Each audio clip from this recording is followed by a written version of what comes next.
Hi everybody, I'm going to quickly show you how to save as a JPEG file. So for example, the quickest way is to do File, Export, and then Export As. And what you want to choose is to export as a JPEG file, because right now it's as a PNG. You want to choose JPEG, and you don't just want a good quality, you want the best one possible, which happens to be great instead of excellent.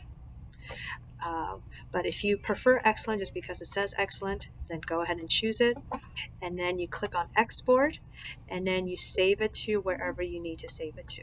Okay, so if you want to save it to desktop, then you save it to desktop. Always make sure to have your last name underscore first name and the name of the file, and then just hit save. Those of you who are saving directly to online Photoshop, it would be the same thing. So you just do File, Save. That wouldn't be Save As. You would do Export, but you would just export to your folder in Google Drive. That's the only difference. Now, for some of you, you're wondering, well, why can't I just do File, Save As? Like before in the past, like why can't I just do File, Save As and save it to my computer? Why wouldn't this pop up? Wouldn't JPEG pop up? And the answer is no, it doesn't do that in this version. So what happened was they made a slight change. Unless you only have one solid background, you can't even see the JPEG file. So generally, here's what happens. Generally, there's always this new, like say you have a layer. Say you start drawing, you start having a layer, and you have two layers here. That will disappear. That option for JPEG file will disappear. So let me show you here. Do you see how there is no more option now for JPEG? The only way for JPEG to reappear is to flatten as an image.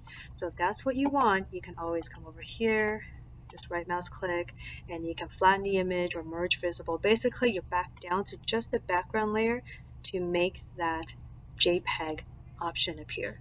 Otherwise, the best way at this point is always just to remember, just file and just export as a JPEG file.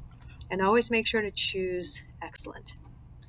And that would be the surest way to save as JPEG. And also it helps you keep all your PSD versions. Say you have like 5 layers going. You don't want to lose your layers just because you got to turn it in 4 points. You want to keep all those layers because keeping your layers around will help you. So keep your PSD